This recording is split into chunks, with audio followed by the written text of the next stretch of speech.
ಪ್ರಸಿದ್ಧಿಯಾಗಿದೆ. ಐತಿಹಾಸಿಕ ತಾಣ, ಪ್ರವಾಸಿ ತಾಣವಾಗಿದೆ. ಅನೇಕ ಅಭಿವೃದ್ಧಿಗಳಾಗಿದೆ.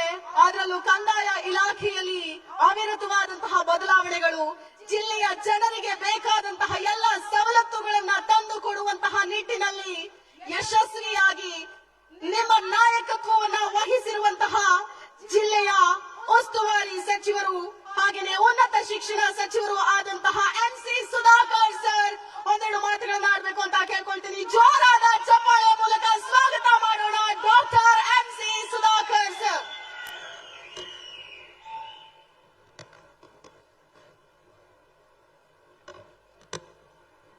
बोलो भारत माता के. ಎಲ್ಲರಿಗೂ ನಮಸ್ಕಾರ. ಕಂದಾಯ ಇಲಾಖೆ, ಜಿಲ್ಲಾಡಳಿತ ಮತ್ತು ಜಿಲ್ಲಾ ಪಂಚಾಯಿತಿ ಇವರ ಆಧ್ವರ್ಯದಲ್ಲಿ ಚಿಕ್ಕಬಳ್ಳಾಪುರ ಜಿಲ್ಲೆಯ ಕಂದಾಯ ಸೇವೆಗಳ ಗ್ಯಾರಂಟಿ ಸಮರ್ಪಣಾ ಸಮಾವೇಶದಲ್ಲಿ ಈ ಎಲ್ಲ ಕಾರ್ಯಗಳಿಗೆ ಬಹಳ ಶ್ರಮ ವಹಿಸಿ ಸ್ವತಂತ್ರ ಭಾರತದ ನಮ್ಮ ಕರ್ನಾಟಕದ ಕಂದಾಯ ಇಲಾಖೆಯ ಚರಿತ್ರೆಯಲ್ಲಿ ಇದುವರೆಗೂ ಯಾರು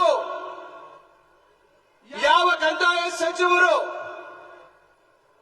ಆಲೋಚನೆ ಮಾಡದಂತ ಮತ್ತು ಜನರ ದೈನಂದಿನ ಸಮಸ್ಯೆಗಳು ಕಂದಾಯ ಇಲಾಖೆಗೆ ಸಂಬಂಧಪಟ್ಟಂತೆ ಇದನ್ನ ಒಬ್ಬ ರೈತನ ಮಗನಾಗಿ ಅದನ್ನ ಅನುಭವಿಸಿರ್ತಕ್ಕಂಥ ಅನುಭವದಿಂದ ಇವತ್ತು ಮಾನ್ಯ ಮುಖ್ಯಮಂತ್ರಿಗಳು ಸಿದ್ದರಾಮಯ್ಯನವರು, ಮಾನ್ಯ ಉಪಮುಖ್ಯಮಂತ್ರಿಗಳು DK ಶಿವಕುಮಾರ್ ಅವರು ಅವರಿಗೆ ವಹಿಸಿರ್ತಕ್ಕಂಥ ಜವಾಬ್ದಾರಿಯನ್ನ ಬಹಳ ಅಚ್ಚುಕಟ್ಟಾಗಿ ಇವತ್ತು ಇಷ್ಟು ದೊಡ್ಡ ಕಾರ್ಯಕ್ರಮಗಳನ್ನ ಇಡೀ ರಾಜ್ಯ ವ್ಯಾಪ್ತಿಯಲ್ಲಿ ನೆರವೇರಿಸಿ ಬರೋಣ ಪಾಲಿಗೆ ಬಹುಶಃ ನಾನು ಈ ಮಾತು ಹೇಳಬಾರ್ದು, ಆದ್ರೆ ಎಷ್ಟು ನರಕ ಅನುಭವಿಸ್ತಾರೆ ಬಡವರು ಅಂತಕ್ಕಂಥದ್ದನ್ನ ಹೋಲಿಸಿದಾಗ ಇವತ್ತು ಕಂದಾಯ ಇಲಾಖೆಗೆ ಇವತ್ತು ಏನು ಹೊಸ ದಿಕ್ಕನ್ನು ತೋರಿಸಿರ್ತಕ್ಕಂಥ ದೈವ ಅಂತ ಹೇಳಿದ್ರೆ ತಪ್ಪಾಗಲಾರದು. ಅವರು ನಮ್ಮ ನಿಮ್ಮೆಲ್ಲರ ನೆಚ್ಚಿನ ಕೃಷ್ಣ ಬೈರೇಗೌಡರೇ ಈ ಒಂದು ವೇದಿಕೆಯಲ್ಲಿ ಕಾರ್ಯಕ್ರಮದ ಅಧ್ಯಕ್ಷತೆಯನ್ನ ವಹಿಸಿರ್ತಕ್ಕಂಥ ಗೆಳೆಯ ಶಾಸಕ ಪ್ರದೀಪ್ ಈಶ್ವರ್ ಅವರೇ ಮತ್ತು ವೇದಿಕೆಯಲ್ಲಿ ಉಪಸ್ಥಿತರಿರುವ ಕಂದಾಯ ಇಲಾಖೆಯ ಆಯುಕ್ತರಾಗಿರ್ತಕ್ಕಂಥ ನರಸಿಂಹರಾಜ್ ಅವರೇ, ವೆಂಕಟರಾಜ್ ಅವರೇ ಹಾಗೂ ಶಾಸಕ ಮಿತ್ರರಾಗಿರ್ತಕ್ಕಂಥ ಹಿರಿಯರಾಗಿರ್ತಕ್ಕಂಥ ಶ್ರೀ ಪುಟ್ಟಸ್ವಾಮಿ ಅವರೇ, ಅಧ್ಯಕ್ಷರು ಆಗಿರ್ತಕ್ಕಂಥ ಸ್ನೇಹಿತರಾಗಿರ್ತಕ್ಕಂಥ ಸಂಪಂಗಿ ಅವರೇ, ಆಂಜನಪ್ಪಣ್ಣ ಅವರೇ, ಮುದ್ದು ಗಂಗಾಧರ್ ಅವರೇ, ಮತ್ತೊಬ್ಬರು ಹಿರಿಯರು ಮಾಜಿ ಸಚಿವರಾಗಿರ್ತಕ್ಕಂಥ ಶಿವಶಂಕರಣ್ಣ ಅವರೇ, ಯರವಳ್ಳಿ ರಮೇಶ್ ಅಣ್ಣ ಅವರೇ ಹಾಗೂ ವೇದಿಕೆಯಲ್ಲಿ ಇರ್ತಕ್ಕಂಥ ಗಣೇಶ್ ಅವರೇ, ಕೇಶವ ರೆಡ್ಡಿ ಅವರೇ, ನಮ್ಮ ಈ ಎಲ್ಲ ಕಾರ್ಯಕ್ರಮಗಳಿಗೆ ಬಹಳ ವೇಗವನ್ನು ಕೊಟ್ಟು ನಿರಂತರ 2 ತಿಂಗಳಿಂದ ತಮ್ಮ ಒಂದು ಜವಾಬ್ದಾರಿಯನ್ನ ಈ ಜಿಲ್ಲೆಗೆ ಜಿಲ್ಲಾಧಿಕಾರಿಯಾಗಿ ವಹಿಸಿಕೊಂಡಂತ ಶ್ರೀ ಪ್ರಭು ಅವರೇ ಹಾಗೂ ಅವರ ಜೊತೆಯಲ್ಲಿ ಸಹಕರಿಸಿರ್ತಕ್ಕಂಥ ಜಿಲ್ಲಾ ಪಂಚಾಯಿತಿಯ ಮುಖ್ಯ ಕಾರ್ಯನಿರ್ವಹಣಾಧಿಕಾರಿಗಳಾಗಿರ್ತಕ್ಕಂಥ ನವೀನ್ ಭಟ್ ಅವರೇ ಹಾಗೂ ಹೆಚ್ಚುವರಿ ಜಿಲ್ಲಾಧಿಕಾರಿಗಳಾಗಿರ್ತಕ್ಕಂಥ ಭಾಸ್ಕರ್ ಅವರೇ, ನಮ್ಮ DFO ಆಗಿರ್ತಕ್ಕಂಥ ಗಿರೀಶ್ ಅವರೇ, ನಮ್ಮ ಪೊಲೀಸ್ ವರಿಷ್ಠಾಧಿಕಾರಿಗಳಾಗಿರ್ತಕ್ಕಂಥ ಕುಶಲ್ ಚೋಕ್ಸಿ ಅವರೇ ಹಾಗೂ ನಮ್ಮ ಉಪ ವಿಭಾಗಾಧಿಕಾರಿಗಳಾಗಿರ್ತಕ್ಕಂಥ ಅಶ್ವಿನ್ ಅವರೇ ಹಾಗೂ ಈ ಎಲ್ಲ ದೊಡ್ಡ ಮಟ್ಟದ ಈ ಒಂದು ಕಾರ್ಯಕ್ರಮಕ್ಕೆ ಹಗಲಿರುಳು ಶ್ರಮಿಸಿರ್ತಕ್ಕಂಥ ವಿವಿಧ ತಾಲೂಕುಗಳ ಎಲ್ಲ ತಹಸೀಲ್ದಾರ್ಗಳೇ ಹಾಗೂ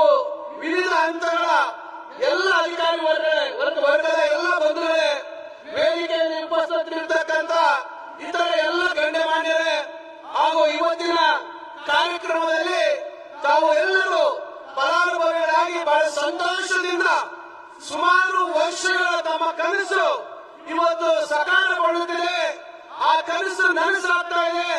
ನಿಮ್ಮೆಲ್ಲರ ವೇದನೆ, ನಿಮ್ಮೆಲ್ಲರ ಕಷ್ಟಗಳಿಗೆ ಒಂದು ಪರಿಹಾರ ಸಿಗ್ತಕ್ಕಂತ ಒಂದು ಕಾರ್ಯಕ್ರಮಕ್ಕೆ ತಾವೆಲ್ಲರೂ ಬಹಳ ಹೆಚ್ಚಿನ ಸಂಖ್ಯೆಯಲ್ಲಿ ತೆರಳಿ ಈ ಕಾರ್ಯಕ್ರಮ ಯಶಸ್ವಿಗೊಳಿಸೋದರ ಜೊತೆಗೆ ತಮ್ಮ ಕೃತಜ್ಞತೆಗಳನ್ನ ಮಾನ್ಯ ಕೃಷ್ಣ ಬೈರೇಗೌಡರಿಗೆ ಅರ್ಪಿಸಲು ಬಂದಿರತಕ್ಕಂತ ಈ ಜಿಲ್ಲೆಯ ಸಮಸ್ತ ತಾಯಂದಿರೇ, ಅಕ್ಕ ತಂಗಿಯರೇ, ಅಣ್ಣ ತಮ್ಮಂದಿರೇ, ಸ್ನೇಹಿತರೇ, ರೈತ ಬಾಂಧವರೇ ಮತ್ತು ಎಲ್ಲ ನನ್ನ ಆತ್ಮೀಯ ಮಾಧ್ಯಮ ಸ್ನೇಹಿತರೆ, ಬಂಧುಗಳೇ, ನಾವು ಸುಮಾರು 20 ವರ್ಷಗಳ ಕನಸಿದು.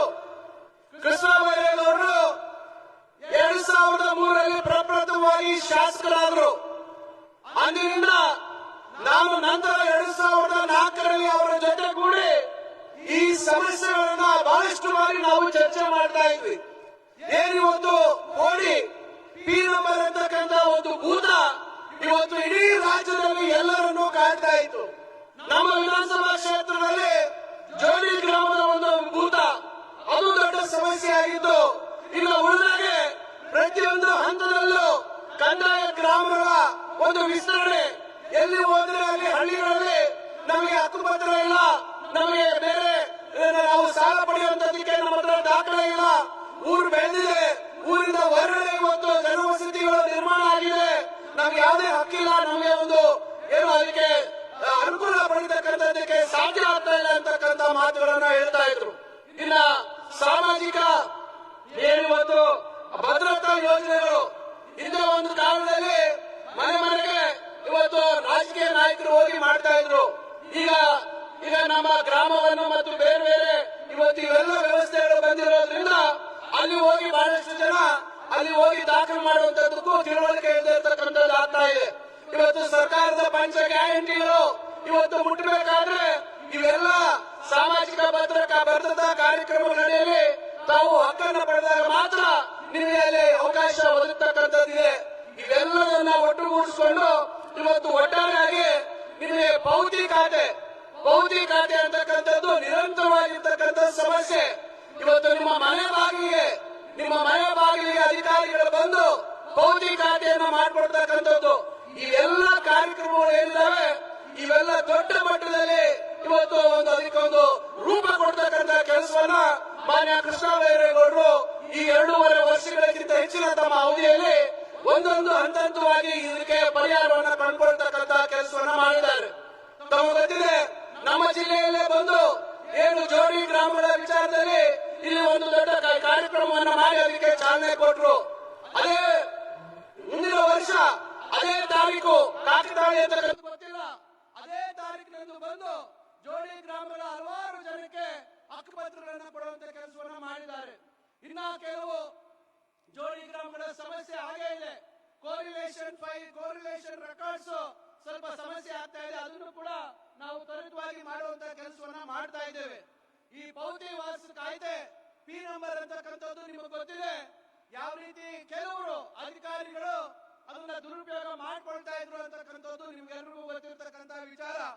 ಇದನ್ನ ಇವತ್ತು ರಾಜ್ಯ ವ್ಯಾಪ್ತಿ ಅದನ್ನ ಪ್ರಾಯೋಗಿಕವಾಗಿ ಹಾಸನ ಜಿಲ್ಲೆಯಲ್ಲಿ ಪ್ರಾರಂಭ ಮಾಡಿ ಈಗ ಇಡೀ ರಾಜ್ಯಕ್ಕೆ ವಿಸ್ತರಣೆ ಮಾಡಿ ನಮ್ಮ ಜಿಲ್ಲೆಯಲ್ಲಿ ಇವತ್ತು 3,000 ದರಖಾಸ್ತು ಪೋಡಿ ದಾಖಲೆಗಳನ್ನ ಕೊಡುವಂತ ಒಂದು ಕೆಲಸವನ್ನ ನಾವು ಮಾಡ್ತಾ ಇದ್ದೇವೆ. ಈಗಾಗಲೇ ಬಹಳಷ್ಟು ಗ್ರಾಮಗಳಲ್ಲಿ ತಿಳುವಳಿಕೆ ಇವತ್ತು ಎಲ್ಲರಿಗೂ ಗೊತ್ತಾಗಿದೆ. ಈಗ ಎಲ್ಲರೂ ಬಂದು ಕೇಳ್ತಾ ಇದ್ದಾರೆ ನಮ್ಮ ಗ್ರಾಮದಲ್ಲಿ ಮಾಡಿಲ್ಲ ಅಂತ. ಈಗ ನಾವು ಎಲ್ಲೆಲ್ಲಿ ಯಾವುದೇ ಗೊಂದಲ ಸಮಸ್ಯೆ ಇಲ್ಲದೆ ಇರ್ತಕ್ಕಂಥದ್ದನ್ನ ಮೊದಲನೇ ಹಂತವಾಗಿ ಆಯ್ಕೆ ಮಾಡಿಕೊಂಡು ಸುಲಭವಾಗಿ ಅದನ್ನ ಬೇಗ ಮಾಡೋಣ. ಇನ್ನ ಮತ್ತೆ ದಾಖಲಾತಿಗಳ ನೈಜತೆ ಪರಿಶೀಲನೆ ಮಾಡಿಕೊಂಡು ಅದನ್ನ ಮತ್ತೆ 2ನೇ ಹಂತದಲ್ಲಿ ಮಾಡಬೇಕು. ಕೆಲವರು ದಾಖಲಾತಿಗಳು ಕಳುವಾಗಿರ್ತಕ್ಕಂಥದ್ದನ್ನ ಮಿಸ್ಸಿಂಗ್ ರೆಕಾರ್ಡ್ ಫೈಲ್ಗಳ ಮುಖಾಂತರ ಅದಕ್ಕೆ ಕೆಲವು ಮಾಹಿತಿಯನ್ನು ಪಡ್ಕೊಂಡು ಅದನ್ನ ಮುಂದಿನ ಹಂತದಲ್ಲಿ ಮಾಡಬೇಕು ಅಂತಕ್ಕಂಥದ್ದು. ಇನ್ನು ಕೆಲವು ಕಡೆ ಅಲ್ಲಿ ಲಭ್ಯ ಇರತಕ್ಕಂಥ ಭೂಮಿಗೆ ಅಲ್ಲಿ ಅನುಗುಣವಾಗಿ ಅಲ್ಲಿ ಮಂಜೂರಿ ಆಗಿರ್ತಕ್ಕಂಥ ಏನು ವಿಸ್ತೀರ್ಣ ಇರ್ತದೆ ತಾಳೆ ಆಗದಂತ ಸಂದರ್ಭದಲ್ಲಿ ಅದನ್ನ ಎಲ್ಲರನ್ನು ವಿಶ್ವಾಸಕ್ಕೆ ತಗೊಂಡು ಅದು ಎಲ್ಲರಿಗೂ ಅಲ್ಲಿ ನ್ಯಾಯ ಒದಗಿಸ್ತಕ್ಕಂಥ ಕೆಲಸ ಮಾಡಬೇಕು ಅಂತಕ್ಕಂಥದ್ದು. ಈ ರೀತಿ ಹಲವಾರು ವಿಷಯಗಳನ್ನ ಒಂದೊಂದಾಗೆ ನಾವು ಪರಿಹಾರವನ್ನ ಮಾಡಿಕೊಂಡು ಬರುವಂತ ಒಂದು ಕೆಲಸವನ್ನ ಇವತ್ತು ಅಧಿಕಾರಿಗಳು ಮಾಡುವಂತದನ್ನ ಮಾಡ್ತಾ ಇದ್ದಾರೆ. ನಿರಂತರವಾಗಿ ಪ್ರತಿ ತಿಂಗಳು ಅವರು ವಿಡಿಯೋ ಕಾನ್ಫರೆನ್ಸ್ ಮುಖಾಂತರ ಇಲ್ಲ ನೇರವಾಗಿ ಅಧಿಕಾರಿಗಳನ್ನ ಅವರ ಕಚೇರಿಯಲ್ಲಿ ಬೆಳಗ್ಗಿಂದ ರಾತ್ರಿವರೆಗೂ ಅವರ ಜೊತೆ ಚರ್ಚೆ ಮಾಡಿ ಅವರ ಜೊತೆ ಮಾಹಿತಿಯನ್ನ ಸಂಗ್ರಹಣೆ ಮಾಡ್ತಕ್ಕಂಥ ಕೆಲಸವನ್ನ ಮಾಡ್ತಾ ಇದ್ದಾರೆ. ಇದರ ಜೊತೆಗೆ ಇವತ್ತು ವಿವಿಧ ಹಂತಗಳಲ್ಲಿ ನಾನಾ ರೀತಿಯಾದಂತಹ ದಾವೆಗಳು ಕೇಸುಗಳು ಇರ್ತಕ್ಕಂಥದ್ದು ತಹಸೀಲ್ದಾರ್ ಹಂತದಲ್ಲಿ, ಎಸಿ ಅವರ ಹಂತದಲ್ಲಿ, ಡಿಸಿ ಅವರ ಹಂತದಲ್ಲಿ, ರೀಜನಲ್ ಕಮಿಷನರ್ ಅವರ ಹಂತದಲ್ಲಿ, ಸರ್ಕಾರದ ಹಂತದಲ್ಲಿ ಇದೆಲ್ಲ ತ್ವರಿತವಾಗಿ ಇತ್ಯರ್ಥ ಆಗಬೇಕು. ಬಹಳಷ್ಟು ಜನ ಜೀವನ ಪರ್ಯಂತ ಇವತ್ತು ಈ ಕೇಸುಗಳು ರೋಡ್ಕೊಂಡೇ ಹೋಗುವಂತಹ ಪರಿಸ್ಥಿತಿ ಇತ್ತು. ಇವತ್ತು ಎಲ್ಲದಕ್ಕೂ ಕಾಲಮಿತಿಯನ್ನ ಹಾಕ್ತಕ್ಕಂತ ಕೆಲಸ ತ್ವರಿತವಾಗಿ ಆ ಒಂದು ಮೊಕದ್ದಮೆಗಳು ಆ ಕೇಸುಗಳು ವಿಲೇವಾರಿ ಆಗಬೇಕು ಅಂತಕ್ಕಂತ ಒಂದು ತೀರ್ಮಾನ. ಈ ರೀತಿ ಇವೆಲ್ಲ ಏನು ಬಹಳಷ್ಟು ಸುಧಾರಣಾ ಕ್ರಮಗಳನ್ನ ತೆಗೆದುಕೊಂಡಿರ್ತಕ್ಕಂಥದ್ದು ನಮ್ಮ ಭಾಗದಲ್ಲಿ ದೊಡ್ಡ ಸಮಸ್ಯೆ ಅಲ್ಲ. ಆದ್ರೆ ಆ ಉತ್ತರ ನಮ್ಮ ಕರ್ನಾಟಕದ ಭಾಗದಲ್ಲಿ ಇವತ್ತು ಆಡಿಗಳು ಮತ್ತು ಬೇರೆ ಬೇರೆ ರೀತಿಯಾದಂತಹ ಜನವಸತಿಗಳಿಗೆ ಇದುವರೆಗೂ ಸ್ವತಂತ್ರ ಬಂದಾಗಿಂದ ಹಕ್ಕುಪತ್ರ ಇರಲಿಲ್ಲ. ಅಂತವರೆಲ್ಲ ದೊಡ್ಡ ಮಟ್ಟದಲ್ಲಿ ಹಕ್ಕುಪತ್ರ ಕೊಡುವಂತಹ ಕೆಲಸವನ್ನ ಸಹ ಹೊಸಪೇಟೆಯಲ್ಲಿ ಕಾರ್ಯಕ್ರಮ ಮಾಡಿದ್ರು. ಇತ್ತೀಚೆಗೆ ಹಾವೇರಿಯಲ್ಲಿ ಕೂಡ 1 ಲಕ್ಷಕ್ಕಿಂತ ಹೆಚ್ಚು ಜನರಿಗೆ ಹಕ್ಕುಪತ್ರಗಳು ಕೊಡುವಂತಹ ಕೆಲಸವನ್ನ ಮಾಡಿದ್ದಾರೆ. ಅದರಿಂದ ನಾನು ಈ ಸಂದರ್ಭದಲ್ಲಿ ಹೇಳುವಂತದಿಷ್ಟೇ, ಇವತ್ತು ನಾವು ಇದು ಒಂದು ಪ್ರಾರಂಭಿಕ ಕಾರ್ಯಕ್ರಮ. ಇವತ್ತು 25,000ಕ್ಕಿಂತ ಹೆಚ್ಚು ಫಲಾನುಭವಿಗಳಿಗೆ ನಾವು ಈ ಸವಲತ್ತು, ಈ ಹಕ್ಕುಪತ್ರಗಳನ್ನ ಕೊಡುವಂತದ್ದು. ಭೌತಿಕ ಖಾತೆ, ಕಂದಾಯ ಗ್ರಾಮಗಳ ಹಕ್ಕುಪತ್ರ ಸುಮಾರು 2,000 ಹಕ್ಕುಪತ್ರಗಳನ್ನು ಕೊಡುವಂತದ್ದು. ಮುಂದಿನ ದಿನಗಳಲ್ಲಿ ಈಗಾಗಲೇ ಸುಮಾರು 1,864 ಜನವಸತಿಗಳನ್ನ ಗುರುತಿಸಿದ್ದೇವೆ. ಸುಮಾರು 59,000ಕ್ಕಿಂತ ಹೆಚ್ಚು ಹಕ್ಕುಪತ್ರಗಳನ್ನ ನೀಡುವುದು ಅಂತಕ್ಕಂಥ ಒಂದು ಪ್ರಾಥಮಿಕ ಮಾಹಿತಿಯನ್ನು ಕಲೆ ಹಾಕಿದ್ದೇವೆ. ಅದು ಕೆಲವು ಜನವಸತಿಗಳು 10 ಮನೆಗಿಂತ ಹೆಚ್ಚಿರತಕ್ಕಂಥದ್ದು, ಕಂದಾಯ ಗ್ರಾಮ 1 ಅನ್ನತಕ್ಕಂಥದ್ದು 10 ಮನೆಗಳಿಗಿಂತ ಕಮ್ಮಿ ಇರತಕ್ಕಂಥದ್ದನ್ನ ಮುಂದಿನ ಹಂತದಲ್ಲಿ ಅದನ್ನ ಕಂದಾಯ ಗ್ರಾಮ 2 ಅಂತಕ್ಕಂಥ ಒಂದು ನಮೂನೆಯಲ್ಲಿ ಎಲ್ಲರ ಮಾಹಿತಿಯನ್ನ ಕಲೆ ಹಾಕ್ತಕ್ಕಂಥ ಕೆಲಸವನ್ನ ನಾವು ಮಾಡ್ತಾ ಇದ್ದೇವೆ. ಅದರಿಂದ ಈ ರೀತಿ ಹಲವಾರು ಕ್ರಮಗಳನ್ನ ನಾವು ಸುಧಾರಣಾ ಕ್ರಮಗಳನ್ನ ತೆಗೆದುಕೊಳ್ತಾ ಇದ್ದೇವೆ. ಅದರಿಂದ ನಾನು ತಮಗೆ ಹೇಳ್ತಕ್ಕಂಥದ್ದು, ದಯವಿಟ್ಟು ತಾವು ಯೋಚನೆ ಮಾಡಿ ಯಾವ ರೀತಿಯಾದಂತಹ ಆಡಳಿತದ ಒಂದು ವ್ಯವಸ್ಥೆ ಒಂದು ಬದಲಾವಣೆ ಕಂಡಿದೆ ಅಂತಕ್ಕಂಥದ್ದನ್ನ ನೀವು ಯೋಚನೆ ಮಾಡಬೇಕು. ಇವತ್ತು ಯಾರಿಗೆ ಆಗಲಿ ಯಾವುದೇ ಸರ್ಕಾರ ಬಂದರೆ ಜನರಿಗೆ ಮೂಲವಾಗಿರ್ತಕ್ಕಂಥ ಸಮಸ್ಯೆ ಆಗ್ತಕ್ಕಂಥ ಒಂದು ಇಲಾಖೆ ಯಾವುದಾದ್ರೆ ಅದು ಕಂದಾಯ ಇಲಾಖೆ. ಇವತ್ತು ಆ ಕಂದಾಯ ಇಲಾಖೆಯಲ್ಲಿ ದೊಡ್ಡ ಮಟ್ಟದ ಸುಧಾರಣಾ ಕ್ರಮಗಳನ್ನ ಇವತ್ತು ಕೃಷ್ಣಬೈರೇಗೌಡರು ಕೈಗೊಂಡಿದ್ದಾರೆ ಅಂತಕ್ಕಂಥದ್ದು ನೀವು ನಿಮ್ಮ ಜೀವನ ಪರ್ಯಂತ ನೀವು ಯಾರು ಮರೆಯಬಾರದು ಅಂತಕ್ಕಂಥ ಮನವಿಯನ್ನು ನಾನು ಈ ಸಂದರ್ಭದಲ್ಲಿ ಮಾಡಲಿಕ್ಕೆ ಬಯಸ್ತೇನೆ. ಅದರಿಂದ ಇವತ್ತು ಅಲ್ಲದು ಅಲ್ಲಿರ್ತಕ್ಕಂಥ ಬೇರೆ ಬೇರೆ ಮಧ್ಯವರ್ತಿಗಳು ಮತ್ತೊಬ್ಬರು ಇವರೆಲ್ಲರ ಹಿಂದೆ ಸುತ್ತು ಇವತ್ತು ಬಹಳಷ್ಟು ಜನ ಬಡವರು ತಮ್ಮ ಮನೆ ಮಕ್ಕಳನ್ನ ಮಾರ್ಕೊಳ್ತಕ್ಕಂಥ ಪರಿಸ್ಥಿತಿ ಇತ್ತು. ಇವತ್ತು ನೇರವಾಗಿ ನಿಮ್ಮ ಮನೆ ಬಾಗಿಲಿಗೆ ಯಾವುದೇ ರೀತಿ ಭ್ರಷ್ಟಾಚಾರ ಇಲ್ಲದೆ ಭ್ರಷ್ಟಾಚಾರ ರಹಿತವಾಗಿ ಇವತ್ತು ನಿಮಗೆ ದಾಖಲೆಗಳನ್ನು ಕೊಡುವಂತ ವ್ಯವಸ್ಥೆ ಏನಾದರೂ ಆಗಿದ್ರೆ ಅದು ಮಾನ್ಯ ಕೃಷ್ಣಬೈರೇಗೌಡರು ಮತ್ತು ಅವರ ಇಲಾಖೆಯ ಎಲ್ಲ ಅಧಿಕಾರಿಗಳ ಒಂದು ಶ್ರಮ ಮತ್ತು ಅವರ ಕಾರ್ಯಕ್ಷಮತೆ ಅಂತಕ್ಕಂಥ ಮಾತನ್ನ ನಾನು ಈ ಸಂದರ್ಭದಲ್ಲಿ ಹೇಳಲಿಕ್ಕೆ ಬಯಸ್ತೇನೆ. ಅದರಿಂದ ಇವತ್ತು ಇಂತಹ ಒಂದು ಕಾರ್ಯಗಳನ್ನ ಮಾಡತಕ್ಕಂಥದ್ದಕ್ಕೆ ನಮ್ಮ ಜಿಲ್ಲೆಯಲ್ಲಿ ದೊಡ್ಡ ಮಟ್ಟದಲ್ಲಿ ಅಭಿಯಾನವನ್ನ ನಾವು ಪ್ರಾರಂಭ ಮಾಡಿದ್ವಿ. ಆದ್ರೆ ಅದಕ್ಕೆ ವೇಗವನ್ನು ಕೊಟ್ಟು ಸುಮಾರು 1.5 ತಿಂಗಳಿಂದ ನಮ್ಮ ನೂತನವಾಗಿ ಬಂದಿರತಕ್ಕಂತ ಡಿಸಿ ಅವರು ಜನವರಿ 1ನೇ ತಾರೀಕು ಅವರ ಅಧಿಕಾರ ವಹಿಸಿಕೊಂಡ್ರು. ಅವತ್ತಿನಿಂದ ಇವತ್ತಿನವರೆಗೂ ಸುಮಾರು ಹಲವಾರು ಸಭೆಗಳನ್ನ ಮಾಡಿದ್ದಾರೆ. ನಾನು ಅವರು ಸುಮಾರು ಹೊತ್ತು ನಾವು ಬಹಳಷ್ಟು ಚರ್ಚೆಗಳನ್ನ ವಿಚಾರಗಳನ್ನ ವಿನಿಮಯ ಮಾಡಿಕೊಂಡು ಇದು ಯಾವ ರೀತಿ ಆಗ್ಬೇಕು ಅಂತಕ್ಕಂಥ ಪ್ರಯತ್ನವನ್ನ ನಾವು ಮಾಡಿದ್ದೇವೆ. ಅದರಿಂದ ನಾನು ಈ ಸಂದರ್ಭದಲ್ಲಿ ಹೇಳ್ತಕ್ಕಂಥದ್ದು, ನಾವೆಲ್ಲರೂ ಇವತ್ತು ಮಾನ್ಯ ಕೃಷ್ಣಬೈರೇಗೌಡರಿಗೆ ತಮ್ಮ ಒಂದು ಸಂತೋಷ, ತಮ್ಮ ಕೃತಜ್ಞತೆ ಸಲ್ಲಿಸಬೇಕು. ಜೋರಾಗಿ ಚಪ್ಪಾಳೆ ಹೊಡೆಯುವ ಮುಖಾಂತರ ಮಾನ್ಯ ಕೃಷ್ಣಬೈರೇಗೌಡರಿಗೆ ತಮ್ಮ ಒಂದು ಅಭಿನಂದನೆಗಳನ್ನ ಸಲ್ಲಿಸಬೇಕು ಅಂತಕ್ಕಂಥ ಮಾತನ್ನ ನಾನು ಈ ಸಂದರ್ಭದಲ್ಲಿ ಹೇಳ್ತಾ, ಇನ್ನ ಮಾತಾಡ್ತಕ್ಕಂಥವ್ರು ಬಹಳಷ್ಟಿದ್ದಾರೆ. ಕಡೆಯದಾಗಿ ನಮ್ಮ ಸರ್ಕಾರದ 5 ಗ್ಯಾರಂಟಿಗಳು ಬಹಳಷ್ಟು ಜನ ಟೀಕೆ ಮಾಡ್ತಾರೆ. ಸುಮಾರು 1,177 ಕೋಟಿಯಷ್ಟು ಇದುವರೆಗೂ ನಮ್ಮ ಸರ್ಕಾರ ನಮ್ಮ ಚಿಕ್ಕಬಳ್ಳಾಪುರ ಜಿಲ್ಲೆಗೆ ಕೊಟ್ಟಿರ್ತಕ್ಕಂಥದ್ದು. ಇವತ್ತು ಶಕ್ತಿ ಯೋಜನೆಯಲ್ಲಿ 384 ಕೋಟಿ ಇವತ್ತು ನಮ್ಮ ಈ ಜಿಲ್ಲೆಗೆ ವ್ಯಯ ಆಗಿದೆ.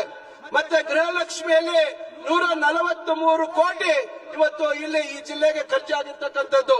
ಮತ್ತೆ ನಮ್ಮ ಗೃಹ ಜ್ಯೋತಿ ಯೋಜನೆಯಲ್ಲಿ 372 ಕೋಟಿಯಷ್ಟು ಇವತ್ತು ಸರ್ಕಾರ ಅದರ ಒಂದು ಹೊರೆಯನ್ನ ಹೊತ್ತಿರ್ತಕ್ಕಂಥದ್ದು. ಅದರಿಂದ ಈಗ ಯುವ ನಿಧಿಯಲ್ಲಿ 12.6 ಕೋಟಿ ಸುಮಾರು ಇವೆಲ್ಲ ಸೇರಿದ್ರೆ ಇವತ್ತು ನಮಗೆ ಆಗಿರ್ತಕ್ಕಂಥದ್ದು 1177 ಕೋಟಿ. ಬಹುಶಃ ಇಲ್ಲೆಲ್ಲ ಒಂದು ಸ್ವಲ್ಪ ಅಂಕಿಅಂಶ ತಪ್ಪಾಗಿದೆ ಅಂತ ಕಾಣ್ತದೆ. ಗೃಹಲಕ್ಷ್ಮಿಯಲ್ಲಿ 1000 ಚಿಲ್ಲರೆ ಕೋಟಿ ಅಂತ ಕಾಣ್ತದೆ. ಅದರಿಂದ ಗೃಹಲಕ್ಷ್ಮಿಯಲ್ಲಿ 1000 ಚಿಲ್ಲರೆ ಕೋಟಿ ಆಗಿದೆ. ಅದರಿಂದ ಈ ರೀತಿಯಾಗಿ ದೊಡ್ಡ ಮಟ್ಟದಲ್ಲಿ ಇವತ್ತು ನಮ್ಮ ಸರ್ಕಾರ 2023ರಲ್ಲಿ ಅಧಿಕಾರಕ್ಕೆ ಬಂದ ನಂತರ ನೀವು ಈ ಒಂದು ಜನರ ಬದುಕಿನಲ್ಲಿ ಬದಲಾವಣೆ ತರುವಂತಹ ಒಂದು ಪ್ರಯತ್ನವನ್ನು ನಾವು ಮಾಡಿದ್ದೇವೆ. ಅದರಿಂದ ಇವತ್ತು ಇಲ್ಲಿ ಸಾರ್ವಜನಿಕವಾಗಿ ಎಲ್ಲರ ಮುಂದೆ ಈ ಒಂದು ಕಾರ್ಯಕ್ರಮವನ್ನು ಆಯೋಜಿಸಿರ್ತಕ್ಕಂಥದ್ದು ನಮ್ಮ ಸರ್ಕಾರದ ಕಾರ್ಯಕ್ಷಮತೆ, ನಮ್ಮ ಮುಖ್ಯಮಂತ್ರಿಗಳ ಬದ್ಧತೆ, ನಮ್ಮ ಉಪಮುಖ್ಯಮಂತ್ರಿಗಳ ಸಹಕಾರ ಮತ್ತು ಇಡೀ ಸಂಪುಟದ ಒಂದು ಸಹಕಾರ ಅಂತಕ್ಕಂಥ ಮಾತನ್ನ ಹೇಳಿ ವಿಶೇಷವಾಗಿ ಮತ್ತೊಮ್ಮೆ ನಮ್ಮ ಜಿಲ್ಲೆಯ ಎಲ್ಲ ಬಡ ಜನತೆಯ ಪರವಾಗಿ ಮಾನ್ಯ ಕೃಷ್ಣ ಬೈರೇಗೌಡರಿಗೆ ಮತ್ತು ಅವರ ಇಡೀ ಇಲಾಖೆಯ ಅಧಿಕಾರಿ ವರ್ಗದವರಿಗೆ ಹಾಗೂ ವಿಶೇಷವಾಗಿ ನಮ್ಮ ಜಿಲ್ಲೆಯ ಎಲ್ಲ ಅಧಿಕಾರಿ ವರ್ಗದವರಿಗೆ ನಾನು ನನ್ನ ಹೃದಯಪೂರ್ವಕವಾದಂತ ಧನ್ಯವಾದಗಳನ್ನ ತಿಳಿಸಿ ನನ್ನ ಮಾತನ್ನ ಮುಗಿಸ್ತೇನೆ. ಜೈ ಹಿಂದ್, ಜೈ ಕರ್ನಾಟಕ.